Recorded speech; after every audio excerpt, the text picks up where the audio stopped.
सभी को प्रणाम है, नमस्कार है। कैसे हैं आप लोग? अच्छे होंगे। आज का क्लास 8वाँ होगा, मैंने लिखा भी है। क्लास 8वाँ ये साइंस से रिलेटेड होगा। यूँ कहें साइंस साइंस से रिलेटेड होगा और ये जीके जीएस के सीरीज में ये साइंस सेक्शन को लेगा। 1 टू 5 हो, छठी से 8वीं हो, 9वीं 10वीं कोई हो, उन तमाम के लिए ये क्लास होगा।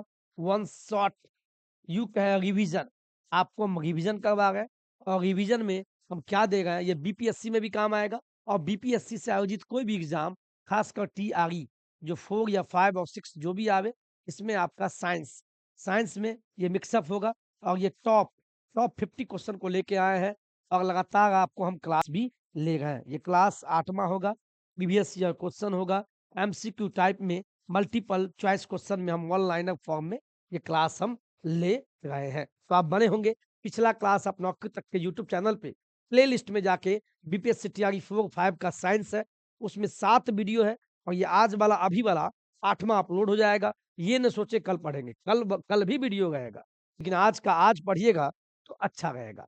ईयरफ़ोन, ईयरबड्स लगा लीजिए, सुनते रहिए। क्या दिक्कत है? स्टार्ट करें? कोई दिक्कत तो नहीं? कुछ एक का सवाल होता है तो उसको भी हम ले लेते हैं। 1-2 का सवाल सर ये आएगा ना? बिल्कुल आएगा। पॉजिटिव सेंस के साथ आप आगे बढ़िए। ये क्लास कौन-सा है? ये क्लास आपका 8वाँ होगा। 8वाँ क्लास। कौन-सा क्लास होगा? 8वाँ। 8वाँ क्लास होगा। ठीक है? तो क्लास की शुरुआत करते हैं। जो भी आप 1 टू 5 वाले हो, छठी से 8वीं वाले हो और 9वीं 10वीं वाले हो या 11वीं 12वीं वाले, तमाम में ये प्रश्न पूछेगा। 1 टू 5 में ये आपको 120 नंबर का जो जीएस पूछता है, ये जीएस जो पूछता है, जीएस में जीके जीएस में ही हम आपको ये साइंस ये आपका इसमें आ जाएगा। दूसरा जो छठी से 8वीं 9वीं 10वीं 11वीं 12वीं इसमें पता है 40 मार्क्स का आपको जीएस पूछता है और जीएस में ही 8 नंबर का साइंस पूछेगा। तो साइंस में भी काम आएगा, कोई दिक्कत नहीं है। कोई दिक्कत? कोई दिक्कत नहीं। आगे बढ़े? आगे बढ़ते हैं। चलिए पहला क्वेश्चन लेते हैं, जल्दीबाजी में नहीं बल्कि आपको समझाते हुए। यहाँ ध्यान दीजिएगा, दिखाई देगा? दिखाई देगा? हमारा फेस नहीं भी होगा, लेकिन चलिए हम प्रयास करते हैं कि हमारा फेस भी दिखे। यहाँ देखिए पहला क्वेश्चन क्या बोलता है? पहला क्वेश्चन बोलता है मार्क्स गैस। मार्क्स गैस कौन कहलाता है? तो मीथेन को ही कहा जाता है, ये मार्क्स गैस है। मार्क्स गैस ही इसको कहा जाता है। दूसरा दूसरा सवाल लेते हैं आज का, नोबेल गैस। नोबेल गैस दूसरा सवाल, ये नोबेल गैस किसको कहा जाता है? तो आप कहेंगे हीलियम। हीलियम हीलियम को नोबेल गैस कहते हैं। नोबेल गैस किसे कहते हैं? नोबेल गैस कौन-सा होता है? ऑप्शन दे देगा, हाइड्रोजन, हीलियम, लिथियम, बेरिलियम, इनमें से कोई नहीं। तो हीलियम हीलियम को नोबेल गैस कहा जाता है। आज का तीसरा सवाल लेते हैं, वेरी वेरी इंपोर्टेंट, विज्ञान का सीरीज चला रहे हैं। सर्वाधिक सर्वाधिक हल्की, बहुत हल्का होता है, हल्की गैस कौन है? यूँ कहे तत्व की बात कर रहा है तो हाइड्रोजन। ये हाइड्रोजन क्या है? सबसे हल्की गैस है या सबसे हल्का तत्व है। आपसे प्रश्न पूछेगा सर्वाधिक हल्का गैस कौन-सा है? जो वजन में बहुत हल्का होता है। सर्वाधिक हल्की गैस या हल्की तत्व कौन-सा है? तो हाइड्रोजन। आप आंसर पे टिक कीजिएगा, हाइड्रोजन। मार्स गैस किसको कहते हैं? तो मीथेन को मार्स गैस। नोबेल गैस की श्रेणी में कौन आता है? तो हीलियम आता है। सर्वाधिक हल्की गैस की बात कर रहा है तो हाइड्रोजन। अब आते हैं अगला सवाल। अगला सवाल क्या बोलता है? अगला सवाल अगला सवाल अगला सवाल क्या बोलता है, इसको लेके चलते हैं, ठीक है?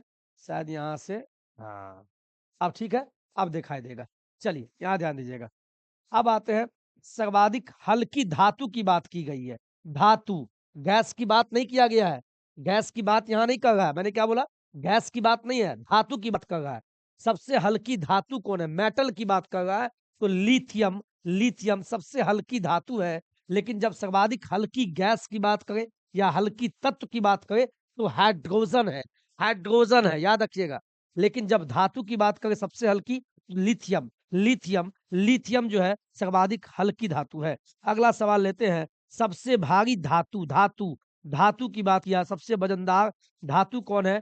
तो ओसियम ऐसे याद, दोनों को। लिथियम क्या है? सर्वाधिक हल्की धातु है और सबसे वजनदार जो भारी जो धातु है, ओसियम। लिथियम हल्का है, ओसियम भारी है। हल्की धातु लिथियम है, सबसे हल्की धातु, धातु लिथियम, और वजनदार सबसे भारी जो धातु है वो ओसियम है। अगला सवाल, सबसे कठोर सबसे कठोर धातु की बात किया, सबसे कठोर धातु कौन सा है? Platinum, platinum, platinum, platinum. GK GS बिल्कुल याद नहीं करना है, बोल बोल के पढ़िए, और ये वन लाइनर फॉर्म में है। ऑब्जेक्टिव एग्जाम में पूछेगा एमसीक्यू, 4-5 5 ऑप्शन होंगे बीपीएससी टीआरई 4 में, तो वो अलग बात है। ये रिवीजन आपको हम करवा देगा। पढ़ाने को तो आप कहीं न कहीं पढ़ भी गए, हम पढ़ा सकते हैं, लेकिन फिलहाल आप रिवीजन कीजिए, जिससे मन लगा रहे, और जैसे ही बहाली आएगा तब और आपको पढ़ने में मन लगेगा। फिलहाल आप कम से कम इसको पढ़ डालिए। हल्की, सबसे कठोर धातु कौन-सा है? प्लेटिनम। और सबसे कठोर पदार्थ, पदार्थ की बात की, धातु नहीं है। सबसे कठोर पदार्थ कौन-सा है? तो हीरा है, डायमंड, हीरा। ये सबसे कठोर पदार्थ है। पदार्थ, सब्सटेंसेस की बात कर रहा है। सबसे कठोर पदार्थ कौन है? पदार्थ, कठोर, तो हीरा। और बोले सबसे कठोर धातु कौन है? तो प्लेटिनम, प्लेटिनम। कन्फ्यूज मत होना, कन्फ्यूज मत होना, कन्फ्यूज मत होना। प्लेटिनम क्या है? सबसे कठोर धातु है, धातु है। सबसे कठोर धातु प्लेटिनम है, लेकिन सबसे कठोर क्या पदार्थ कौन है? तो हीरा है। स्क्रीनशॉट ले लीजिए, स्क्रीनशॉट बिल्कुल ले लीजिए, काम आएगा।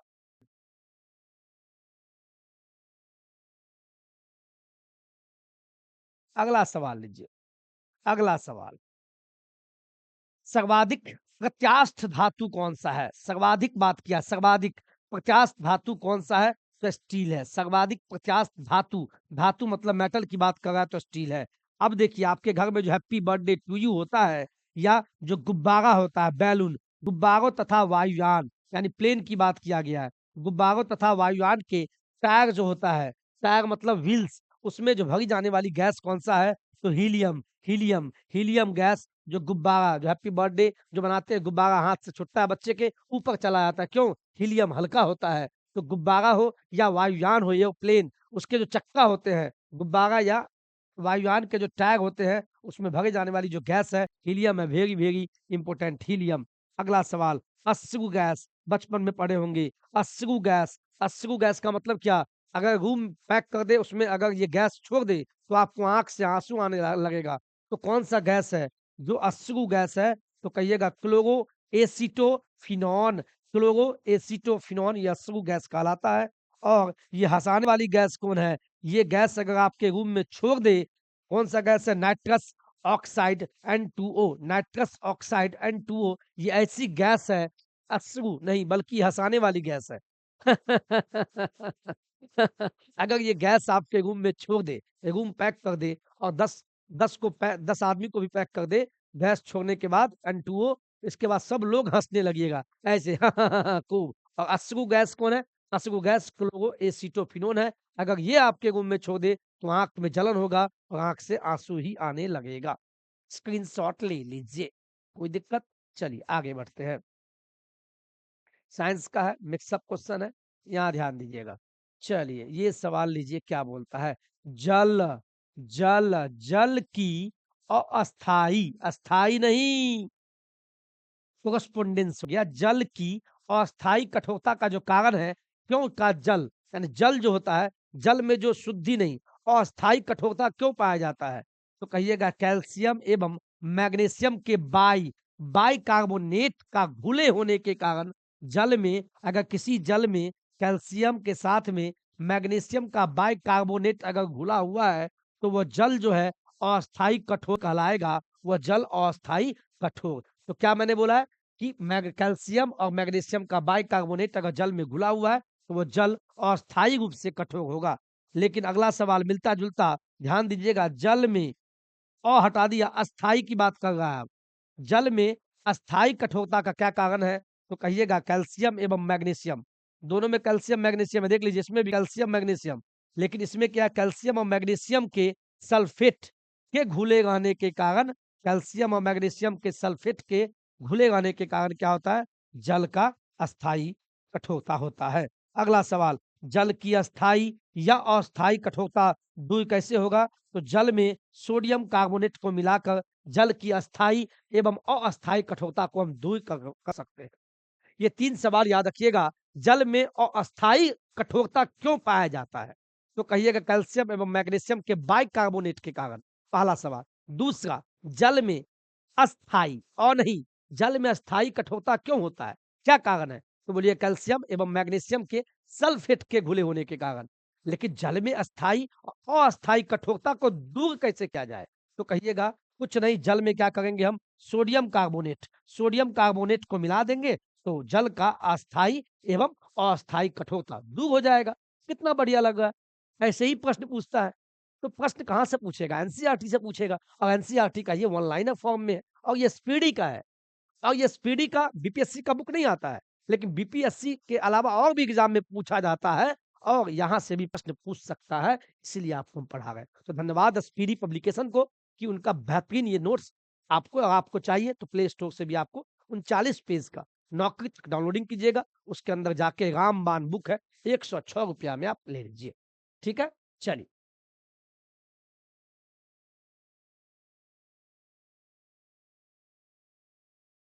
अब अगला सवाल लीजिए क्या बोलता है।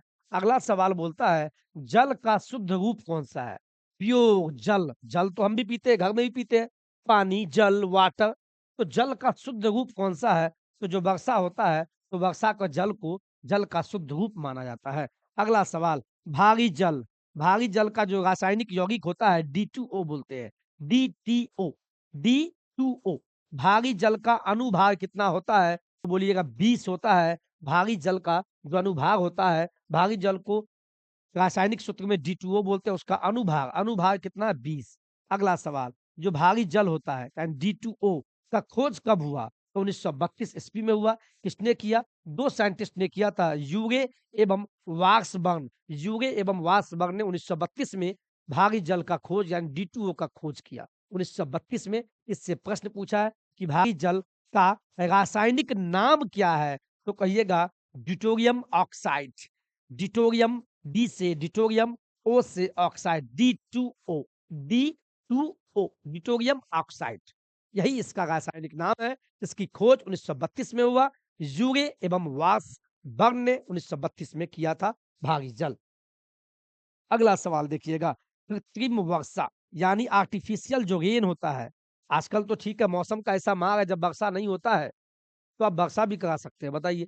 यानी कृत्रिम रेन, कृत्रिम वर्षा के लिए प्रयोग में लाया जाने वाला क्या है? Silver iodide. सिल्वर आयोडाइड बादल में छोड़ दिया जाता है और जिससे कृत्रिम वर्षा होने लगता है।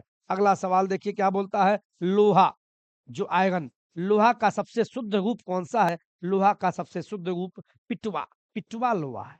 पिटवा लोहा लोहा का सबसे शुद्धतम रूप है। स्क्रीनशॉट ले लीजिए।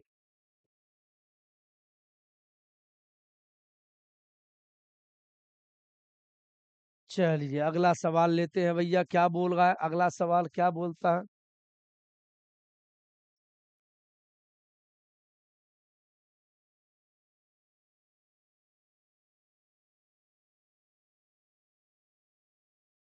अगला सवाल, लोहे के किस रूप में कार्बन की जो मात्रा है, जो कार्बन की जो मात्रा है न्यूनतम होती है? न्यूनतम का है नेग्लिजिबल होता है, इसीलिए तो शुद्ध है। तो पिटवा लोहा, लोहा का शुद्धतम रूप कौन सा है? पिटवा लोहा। और उस पिटवा लोहा में सबसे न्यूनतम न के बराबर कार्बन होता है।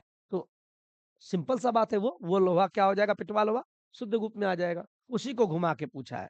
अगला सवाल, लौह की मात्रा, लौह की मात्रा सर्वाधिक होती है कहाँ? पालक के पत्तों में, इसीलिए पालक खाना चाहिए।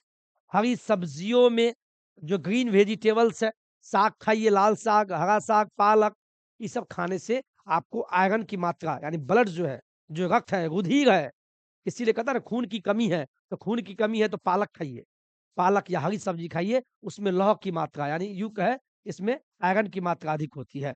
अब देखिए, यहाँ बायोलॉजी का क्वेश्चन आ गया। लोहे को जंग से बचाने के लिए, लोहा जो होता है आपके घर में, आजकल जो ग्रिल आपने घर में लगाते हैं, खिड़की में, दरवाजा में, तो उसमें जंग ना लगे तो उसपे कौन-सा परत चढ़ाया जाता है? वेरी, वेरी इंपोर्टेंट प्रश्न है। लोहे को जंग से बचाने के लिए क्या चढ़ाई जाती है? तो कहिएगा जिंक का परत, जिंक की परत, जिसको क्या कहते हैं? गैल्वेनाइजिंग एक प्रक्रिया है, प्रोसेस है।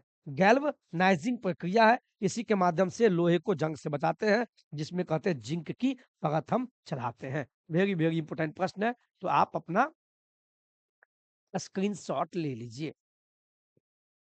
अगला सवाल, अगला सवाल लेते हैं।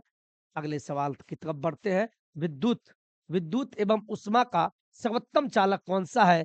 चांदी। चांदी चांदी महंगा हो गया आजकल, आपको पता ही है, 3 लाख के पार चला गया।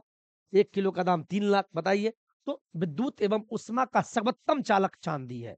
अगला सवाल लीजिए। शुद्धतम सोना कौन है? शुद्धतम सोना 24 कैरेट का होता है। 24 कैरेट का होता है, शुद्धतम सोना होता है। ठीक है, लेकिन आपकी मम्मी जो सोना पहनती होगी, या पत्नी या भाभी, वो 22 कैरेट होगा।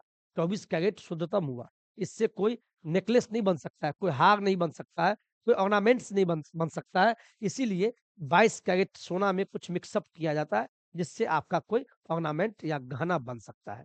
24 कैरेट शुद्धतम रूप हुआ। ये सोना का सबसे शुद्धतम रूप 24 कैरेट। अगला देखिए। 18 कैरेट सोने में शुद्ध सोना कितना होता है?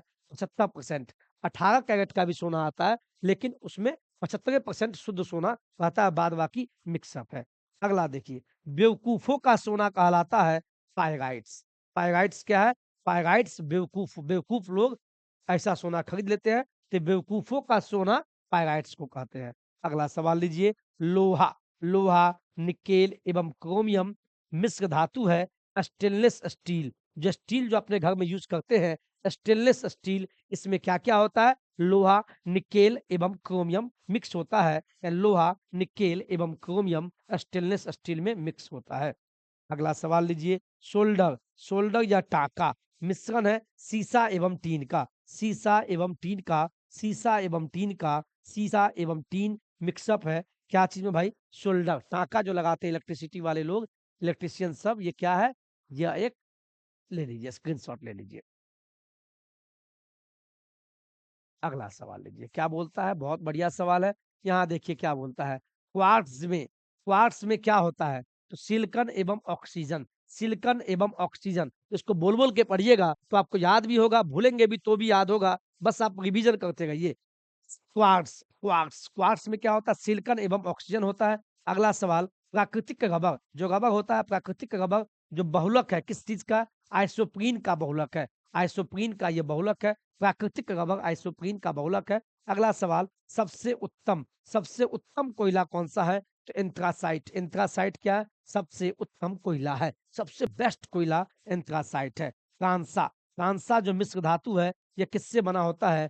तांबे व टीन, तांबे व टीन का बना होता है कांसा, तांबा व टीन का। अगला सवाल। कच्चे फलों, जो कच्चे फल होते हैं, कच्चे फलों को पकाने के लिए प्रयोग किया जाता है क्या चीज? एथिलीन। एथिलीन एवं एसिटिलीन गैस का इस्तेमाल, दो गैस, एथिलीन एसिटिलीन गैस का इस्तेमाल करके कच्चा फल को भी पका दिया जाता है। इसीलिए गर्मी के दिनों में जब आप मार्केट से आम लेते हैं, पहले तो घर में आम ऐसे ही पक जाते थे, लेकिन आजकल जो व्यापारी बिजनेसमैन होते हैं, आम जल्दी पक जाए तो कच्चे आम को, यानी ग्रीन कलर का जो आम होगा, जल्दी पक जाए, इसके लिए गैस का इस्तेमाल करते हैं, जिसका नाम है, जो आप गर्मी के दिनों में खाते हैं। इसीलिए जब फल आप खरीद के लाते हैं, तो पानी में कम से कम आधा घंटा रहने दीजिए, जिससे उसका गैस निकलेगा, क्योंकि उसी गैस से उस कच्चे कच्चे फल को पकाया जाता है। आजकल तो छठ के समय में मैंने देखा है, वो जो केला खाते हैं, हे छठी मैया, केला ग्रीन कलर का, उसको भी पका के पीला कर दिया जाता है। तो बीमारी तो स्वाभाविक है होगा। तो भगवान भी क्या सोचते होंगे पता नहीं। तो कच्चे फलों को जो पकाने के लिए प्रयोग किया जाने वाला गैस है एथिलीन, एथिलीन एवं एसिटिलीन। एथिलीन और एसिटिलीन दो गैस है, इसका इस्तेमाल करके आप इसी कच्चे कच्चे फल को पके हुए फल में तब्दील कर सकते हैं। दुनिया बहुत आगे चला गया है भैया, बहुत आगे चला गया है। अगला सवाल। लोहे को इस्पात में बदलने के लिए क्या मिला है? लोहा जो है उसको इस्पात में बदलने के लिए, लोहे को इस्पात में बदलने के लिए क्या मिलाया जाता है? तो निकेल धातु। लोहा है, उसको इस्पात में बदलना है तो निकेल धातु का इस्तेमाल करके बदल सकते हैं। इसके बाद कैमरा, दूरबीन, दूरबीन का जो लेंस होता है, कैमरा हो या दूरबीन के जो लेंस होते हैं, या विद्युत बल्ब तथा धूप वाला चश्मा में प्रयोग क्या किया जाता है? फ्लिंट कांच का, फ्लिंट कांच का इस्तेमाल किया जाता है, फ्लिंट कांच का इस्तेमाल करते हैं। अगला सवाल। जो पारा है, जिसको मरकरी बोलते हैं, एच जी बोलते हैं, ठीक है। तो पारा का प्रमुख अयस्क कौन सा है? तो सिनेबाग है। पारा का प्रमुख जो अयस्क है सिनेबाग। सिनेबाग क्या है? पारा का प्रमुख अयस्क है। ठीक है, चलिए सिनेबाग। अब मात्र मात्र एक ही, चलिए यहीं पे आपका क्लास खत्म होता है और आज के क्लास को हम यहीं पे खत्म करते हैं। कोई दिक्कत तो नहीं? कोई दिक्कत नहीं है। तो आज का ये क्लास आपका खत्म होता है। मैंने जल्दीबाजी में लिया है लेकिन आपके समय को बचत किया है। खुश रहिए, खूब मुस्कुराते रहिए, दंदनाते रहिए अपने चेहरे पे, सामने वाले को पता नहीं चले कि आप गम में है या दुख में है। दुख में तो सब है, चिंता में सब है, चिंता ग्रसित है, किसी को ये नहीं मिला तो किसी को ये नहीं मिला। जब आपकी नौकरी हो जाएगी तो बधाई है, फिर भी आप कहेंगे ओह! वो हो जाता, इतना पैसा उधर से कमा लेते, तो मन में आता है। खुश रहने का प्रयास कीजिए।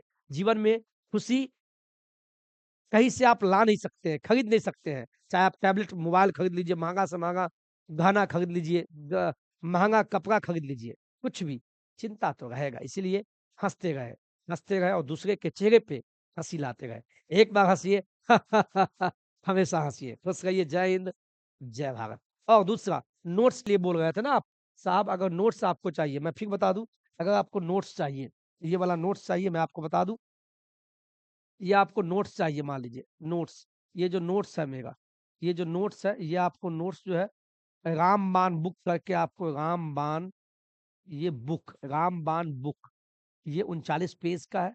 ये पीडीएफ कितना पेज का है? 39 पेज, मात्र 39 पेज का ये है।